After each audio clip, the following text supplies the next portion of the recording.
Mga Lods, magandang araw sa inyo. So, 2 araw na lang bago dumating ang nanay ko dito sa Pilipinas. So, talaga sobrang excited na and medyo busy din. Kasi unang-una, siyempre kahit pa paano hindi naman pwedeng pupunta lang sila dito nang wala akong plano. So, may mga niready nga ako, diba? Alam nyo naman yan. Pero mga Lods, siya din kasi nagre-ready rin sa pagpunta dito. And yung pag-uusap namin is medyo konti lang muna recently. Dahil may mga hinahanda din siya, may trabaho siya, tapos naghahanda rin siya papunta rito. Siyempre may mga gamit din siyang inaayos, diba? So, ganun na nangyari sa amin. And then, ang ginawa ko is, kinausap ko yung pinsan ko, si Ate Yongju, ng mas malinaw na kung ano yung mga gagawin para hindi sila mabigla and ready sila. At sabi ko, pakipaliwanag na rin sa nanay ko. Kasi talagang, the day after ng pagdating nila rito, kailangan talaga namin bumiyahe kagad. Kasi yun yung araw ng off ko. Yun yung araw na libre ako. At madaling araw pa lang kailangan bumiyahe na kami kasi para hindi masayang yung oras. Kung matutulog sila, doon sila matulog sa may sasakyan. Ako na bahala mag-drive, no problem.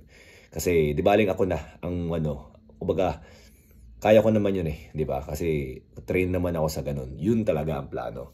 So again, ang pinili natin na resort na pupuntahan is yung hindi gaanong matao. Simple lang, pero kumbaga makikita mo yung beauty ng nature. Ganun yung pinili natin lugar, okay? So, merong sunrise sa dagat and meron din sunset sa nature pa rin, di ba? So, kahit pa paano ganun yung pinili ko. Simple lang yung Lord, simple lang. Pero, malalaman nyo. Sige, hindi ko muna sasabihin. So, pag nalaman nyo, kung gusto nyo puntahan, pwede nyo puntahan. So, ganun. Pataas mga Lods, dito, pag uwi namin, syempre, sa araw ng pasok muna ako ng umaga and then bandang tanghali hapon, okay? So, pagka okay na, tapos sa lahat ng gagawin ko, mamamasyal kami sa Intramuros and meron kaming schedule ng kain sa Intramuros actually. And maybe yung one of the YouTube vlogger na Korean, okay, magi-interview siya. Actually, noon pa dapat siya magi-interview sa akin pero naging busy yata siya. And then one time, meron tayong followers na nagsalita about doon. Kay Christy Pata, ang alam kong pangalan ng Christy Pata. Korean vlogger siya. Marami siyang followers. So, marami siyang mga followers na mahilig sa K-pop, mahilig sa Korean na culture, na mga Pinoy din, yung iba half Korean, iba Pilipinong buo, ganun. Yun. So, may nakakilala na kung pwede na ako magpa-interview doon, may pag-collaborate. Sabi ko, actually, parang kilala ko yung binabanggit mo. So, minessage ko ulit, nung nag-update ako, yun nga, parang siguro naiya siya dahil hindi na siya nakapagbalik sa akin. Nung nag-usap kami ulit, yun. Sabi niya kung pwede February. Pero nung biglang nalaman niya pupunta nanay ko dito, biglang gusto niya. Sabi ko, sige, ito yung schedule namin. Ayoko magugulo yung schedule namin, syempre, kasi mahirap. Mahirap magbago-bago ng schedule. Ngayon, kung kaya mo sumingit dito sa schedule na to, sige.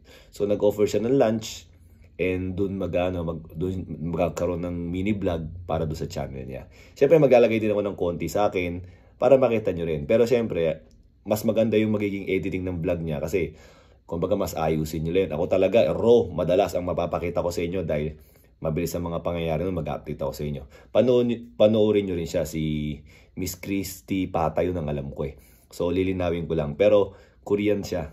So, dito siya nakatira sa Pilipinas. Pagkatapos, Lods, syempre hindi mawawala yung taong tumulong sa akin para makita yung nanay ko, si Sir Steve. Actually, pagdating pa lang dito, yun lang, syempre sa airport, sabi ko sa kanya kung gusto mo sumama ng airport, pwede.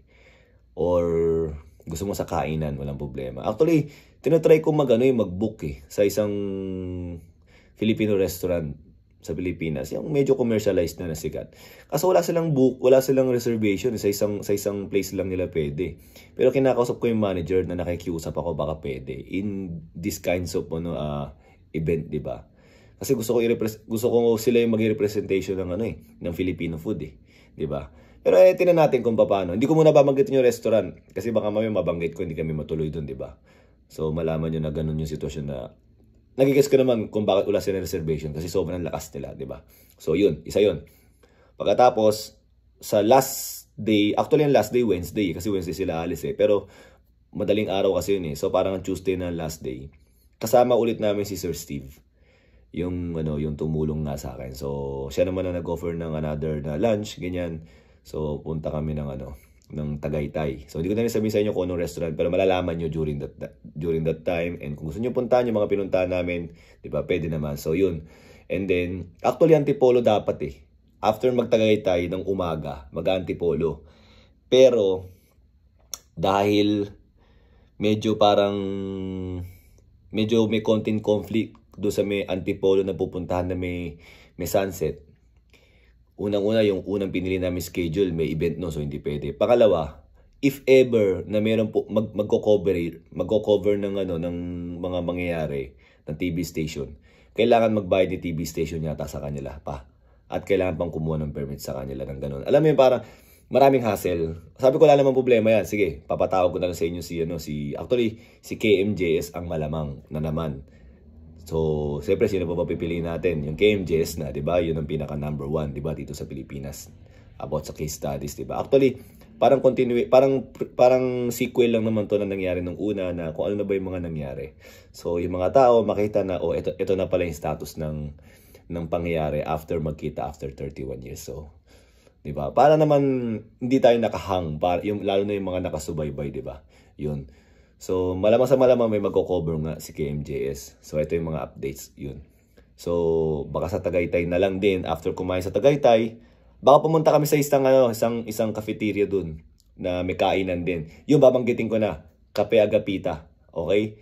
Yung may-ari nun, sila Sir Mot, basta mabait sila sa amin. Na-meet ko lang sila sa may isang grocery store. Napanood daw nila yung nangyari sa akin. Nag-offer sila na pumunta kami doon.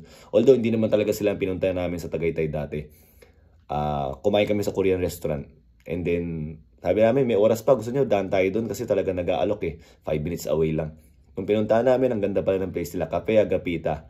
So yun, baka puntahan namin after kumain. Baka lang hindi pa sigurado. Pero sir, maraming salamat sa inyo sir. Baka lang puntahan. Pero merong ibang inisip na pupuntahan sa Tagaytay na maganda yung place, maganda yung sunset. And doon siguro mag-bonding moment na lang, magkwentuhan, ganyan. Mas relax na kasi last day na nila yun. Para mas ramdam yung feeling na magkasama kami. So ayun yung mga update ng mga plano mga lods. So may vlogger, merong coverage. Okay. So hindi ko pa alam kung yung isang ninong ko is maisisingit ko pa sa isang dinner.